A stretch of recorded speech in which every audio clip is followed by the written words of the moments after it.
வணக்கம் நண்பர்களே. தொழிற்பாணி சித்தர் அருளால் உங்கள் எல்லோருக்கும் நல்லதே நடக்கும்.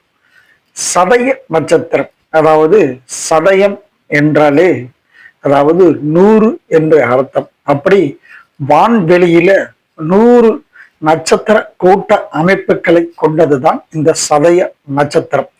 சதயம் என்றாலே வெற்றின்னு அர்த்தம். அப்படி இந்த சதய நட்சத்திரத்துல பிறந்தவங்க கண்டிப்பாக வாழ்க்கையில வெற்றி அடைவார்கள் அப்படின்னு உறுதியாக சொல்லலாம். அவங்க வாழ்க்கையில படிப்படியாக கஷ்டப்பட்டு முன்னேறி மிகப்பெரிய ஒரு உச்சத்தை அடையக்கூடியவர்கள் தான் இந்த சதய நட்சத்திரக்காரர்கள். அதாவது இந்த சதய நட்சத்திரம் எப்படி இருக்குன்னா, மிக அழகாக எல்லோரிடம் நட்பாக பழகக்கூடியவர்கள் இந்த சதய நட்சத்திரக்காரர்கள். அதே மாதிரி எல்லோருடையும் பண்பாகவும் மரியாதையாகவும் நடந்து கொள்ளக்கூடியவர்கள் இந்த சதய நட்சத்திரக்காரர்கள். அதே மாதிரி இவங்க எந்த ஒரு விஷயத்தை எடுத்தாலும் அதுல கண்டிப்பாக முனைப்போடு செயல்பட்டு அந்த விஷயத்தை கண்டிப்பாக முடித்து தீர வேண்டும் என்று ஒரு லட்சியத்தோட இருக்கக்கூடியவங்க இந்த சதய நட்சத்திரக்காரர்கள் சொல்லலாம். அதே மாதிரி இந்த சதயத்துக்கு உண்டான ஒரு அமைப்பு என்னன்னா, இந்த சதயத்துல பிறந்தவங்க தர்ம சிந்தனை உள்ளவர்கள், அடுத்தவர்களுக்கு உதவுபவர்கள் அப்படின்னு எடுத்துக்கலாம். அதே மாதிரி இவங்க தாய் தந்தையர் மற்றும் எல்லோரையும் நன்றாக பார்த்து கொள்ளக்கூடியவர்கள் அப்படின்னு சொல்லலாம்.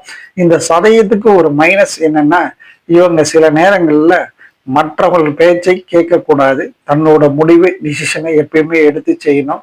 அப்படி செஞ்சாங்கன்னா கண்டிப்பாக இவங்களுக்கு வெற்றி கிடைக்கும். ஏன்னா இது ராகுவோட நட்சத்திரம், அதாவது ராகு பகவானின் அனுகிரகத்தோட நட்சத்திரம்.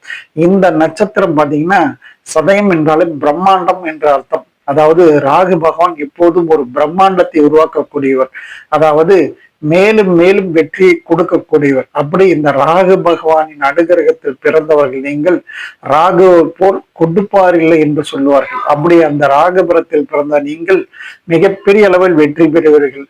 அப்படி நீங்க அந்த வெற்றி பெறக்கூடிய ஒரு நட்சத்திர நாள்னா உங்களுக்கு பாத்தீங்கன்னா பூரட்டாதி நட்சத்திர நாள் மிகப்பெரிய அளவுல உங்களுக்கு வெற்றி வாய்ப்பை கொடுக்கக்கூடிய நட்சத்திர நாளாகும். இந்த நட்சத்திர நாள்ல நீங்க கண்டிப்பாக வழிபட வேண்டிய தெய்வம்னா ஏகபாதர் என்று சொல்லக்கூடிய மும்மூர்த்திகளை கொண்ட சிவபெருமான். அது ஒற்றை காலில் நிற்கக்கூடிய அந்த ஏகபாதரை வழிபடலாம். அப்படி இல்லை என்றால் தத்தாத்திரேயரை வழிபடலாம். அப்படி வழிபட்டீங்கன்னா மிகப்பெரிய அளவுல உங்களுக்கு வாழ்க்கையில வெற்றியும் செல்வம் எல்லாம் வந்து சேரும்.